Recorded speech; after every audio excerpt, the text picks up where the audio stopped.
Assalamualaikum warahmatullahi wabarakatuh. Kembali lagi di channel Santri Mengaji dalam segmen Ruang Santri Mengaji. Di sini kita kedatangan tamu. Beliau adalah Agus Ibrahim Ahmad Hafid, yang mana beliau adalah cicit dari Haji Abdul Karim, pendiri Pondok Pesantren Lirboyo.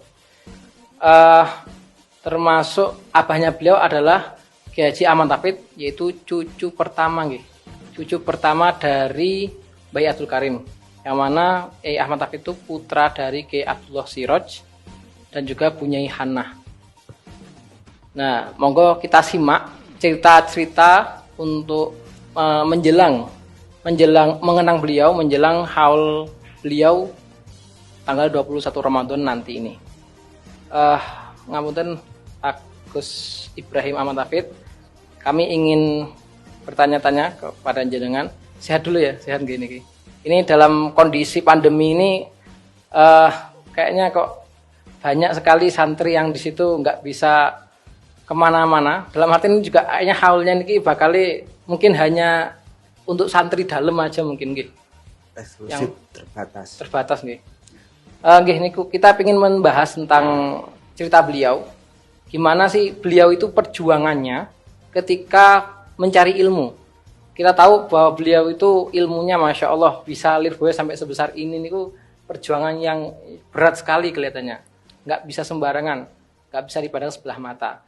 Nah, mungkin ada cerita-cerita untuk buat pelajaran bagi orang-orang yang melihat video niki tentang perjuangan Baitul Karim ketika mondok, ketika thalabul ilmi bagaimana. Monggo. Terima kasih Mbah Yai Abdul Karim, atau yang terlahir dengan nama Manap, yang mana kelahiran dari dusun Banar, Deyangan, Mertoyudan, Magelang. Ini terlahir dari pasangan Yai Abdul Rahim dan Nyai Salamah, yang merupakan putra dari Mbah Yai Nur Rahim, yang mana Mbah Yai Nur Rahim ini adalah perintis desa Banar yang merantau dari kerajaan Yogyakarta pada saat itu karena terjadi konflik dengan penjajah Belanda. Nah, dari Mbah Yai Abdul Rahim ini merupakan seorang keturunan dari Mbah Yai Nur Rahim yang juga alim, yang juga mempunyai terah bangsawan dan juga memiliki kemampuan ilmu agama sebagaimana pada zaman saat itu. Nah, pada saat usia Mbah Yai Manap Abdul Karim ini masih usia sekitar 8 atau 9 tahun, beliau ditinggal wafat oleh bapaknya, yaitu Yai Abdul Rahim. Kemudian ibunya Nyai Salamah ini karena faktor ekonomi akhirnya terpaksa untuk menikah lagi dengan seorang yang bernama Aliman. Nah, lama-lama dari Mbah Yai Manap dan kakak-kakaknya, yaitu yang pertama yang barep namanya Mbah Yai Aliman, kemudian Mbah Yai Mukmin dan Mbah Yai Manap, ini lama-lama rasan-rasan ketiganya ini. Kita dulu oleh orang tua kita, oleh bapak kita Mbah Yai Abdul Rahim almarhum itu dulu digadang-gadang untuk mondok ke Jawa Timur, untuk bagaimana kita itu nanti akan dipondokkan oleh bapak kita. Sementara begitu kita punya bapak tiri ini, yang ada itu hanya disuruh untuk ngurusi sawah, ngurusi ternak dan seterusnya. Hanya disuruh bekerja, sama sekali tidak pernah diurus pendidikannya. Akhirnya ketiga-tiganya, yaitu yang pada saat itu yang paling tua adalah Mbah Aliman, itu sekitar umur 15, kemudian Mbah Mukmin 13, kemudian Mbah Yai Manap itu ada yang mengatakan masih belum balik. Jadi beliau dawuh, aku ki mondok kedurung balik.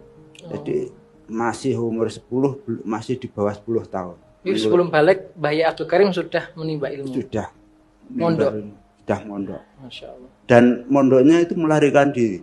Jadi ketiga-tiganya ini, tiga bersaudara yang namanya Mbah Aliman, Mbah Yai Mbah Yai Mukmin dan Mbah Yai Manap ini melarikan diri dari rumah karena merasa bahwa tidak ada harapan akan dipondokkan. Melihat keadaan keluarganya yang seperti itu, hanya disuruh ngopeni duniawiyah istilahnya. Nah, ini. Dari ketiga anak kecil ini berjalan ke Jawa Timur.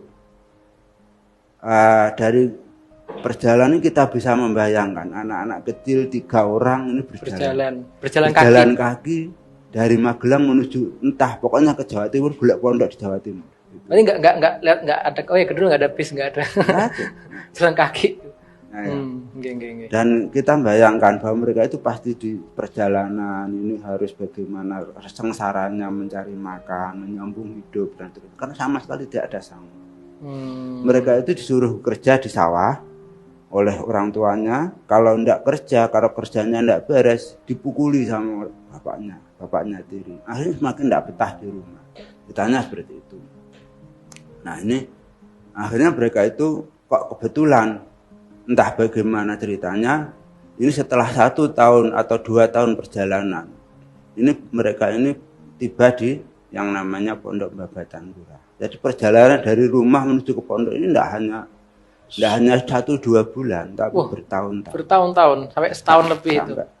Sampai beliau usia 12 tahun. Masya Allah. Itu di pondok apa? Mbah Batanggura. Mbah Batanggura. Ya. Oh, sudah langsung ke Kediri berarti. Ya, Mbah Rejo ini beliaunya ini kebetulan mungkin kalau menurut saya melihat ada anak kecil kemudian berjalan runtang-runtung bertiga, ditanya sama tujuannya apa gitu kan. Saya pengen mondok. Nah, ya, akhirnya zaman sini aja dulu ikut saya. Nah, akhirnya di situ. Berarti memang semenjak kecil ya ngapunten, berarti sebenarnya kalau Mbah Yai Abdul Rahim sendiri itu beliau seorang kiai, berarti dalam artian sebenarnya ingin mendidik putra-putranya itu nyari ilmu, ngoten. Ya. Nah kemudian putranya itu sudah tertanam nyari ilmu.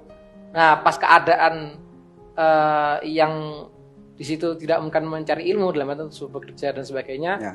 Beliau nggak kerasan, memang punya semangat nyari ilmu, akhirnya pergi ke Jawa Timur gitu. Ya. Jadi memang awalnya memang sudah ada niat ilmu dari awal. Artinya bahwa memang Mbah Yai Abdul Rahim ini semenjak kecil mendoktrin anak-anaknya untuk mondok ke Jawa Timur.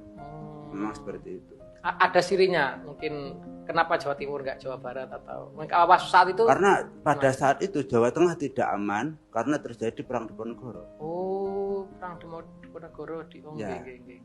Jadi daerah yang aman dalam untuk mondok itu hanya Jawa Timur. Karena Jawa Tengah semua pondok itu menjadi basis perjuangan Bangsa Diponegoro pada saat itu. Berarti sekitar tahun sebelum 1900. Kan Mbah Yai Manap itu lahir 1880 atau 90. Berarti 1800-an lah. Ya. Masya Allah. Terus kemudian setelah mondok di Babatan itu? Ya, selama beberapa tahun, 3 tahun, itu akhirnya mereka bertiga ini dikirim ke pondok sono Nganjuk. Di pondok Nganjuk ini adalah pondok yang merupakan lumayan representatif sebagai pondok, ada ngajinya, ada kiainya dan ada santri yang banyak. Kalau di Babatan ini kan sekedar pondok langgar, dasar-dasarnya aja yang dipelajari. Ya, santrinya ada tapi santri kalong. Enggak sampai santri mungkin pada saat itu. Penduduk bahasanya. Ya, jadi itu dan kita bayangkan bahwa mereka bertiga ini sama sekali tidak ada kiriman dari orang tua. Masya Allah.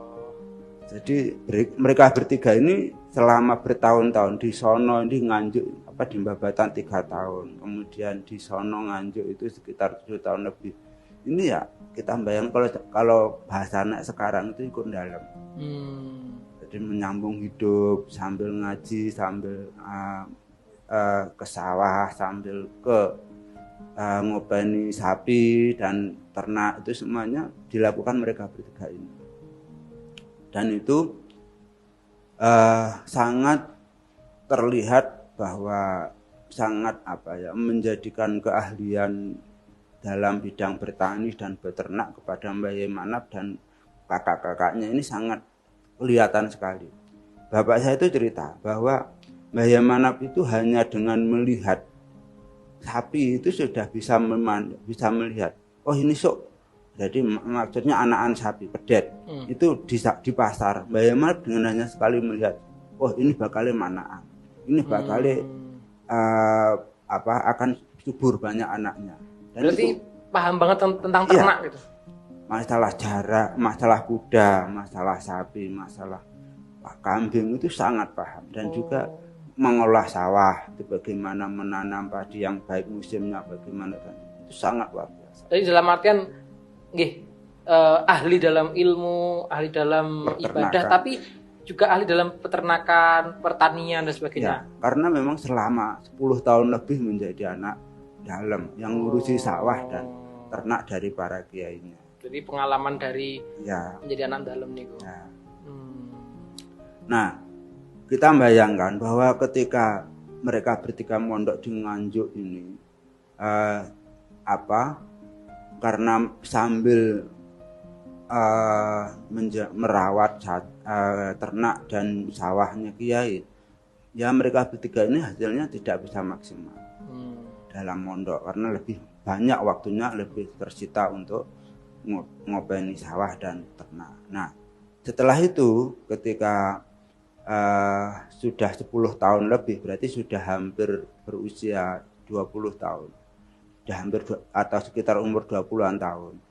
Ini Mbah Aliman yang pada saat itu sudah bisa lebih dari 25 tahun lebih. Ini mengumpulkan saudara-saudaranya, kemudian berembuk musyawarah. Ini gini, kita bertiga ini mondok sudah lama, sudah 10 tahun. Nah ini kelihatannya saya dengar bahwa ibu kita itu sakit. Maka Kang Mukmin kamu pulang ke Magelang, ngopeni ibumu. Adiknya Mbah Aliman ini. Iya. Nah yang kedua. Kemudian Manap, kamu kelihatannya sing paling duwe bakat untuk ngaji. Wis awakmu sing mondok maneh, terus mondok aku sing ngragati. Mbah Aliman ini maunya nyambut gawe dan akhirnya nanti menetap di Jombang di Jati Pelem itu. Jadi mulai saat itulah Mbah Yai Manap itu baru ngrasakno mondok tenan. Mondok diragati karo kakange sehingga selama mondok di sono Sidoarjo itu beliau baru pertama kali bisa mengaji Al-Qur'an secara fokus. Jadi benar-benar harus ada, kalau di Rasul Sirah Alala itu ada bulughah ya. Buluwatin itu berarti ada sangunya gitu. Saat itu setelah dari Mbah Aliman membiayai beliau. Ya. Sehingga inilah sampai Mbah Yai Manap itu pesan sekali kepada putu-putunya, pada mantu-mantunya itu bagaimana agar selalu menyambung silaturahim dengan saudara-saudaranya, terutama Mbah Yai Aliman. Aku gak diragati Mbah Aliman reso koyo. Berarti yang biaya itu kakaknya Mbah Aliman. Berarti sangat berjasa dalam perjuangan beliau untuk mencari ilmu. Yang mengajak melarikan diri dari Magelang ya Mbah Aliman. Kemudian selama 10 tahun. Iya. Nah, setelah itulah baru kemudian beliau merasakan mondok di sono, ngaji Quran selama 2 tahun. Kemudian mondok di Bangil, Jangaan. Kemudian diteruskan beberapa pondok dan akhirnya Pondok Panji dan juga yang terakhir adalah di Bangkalan.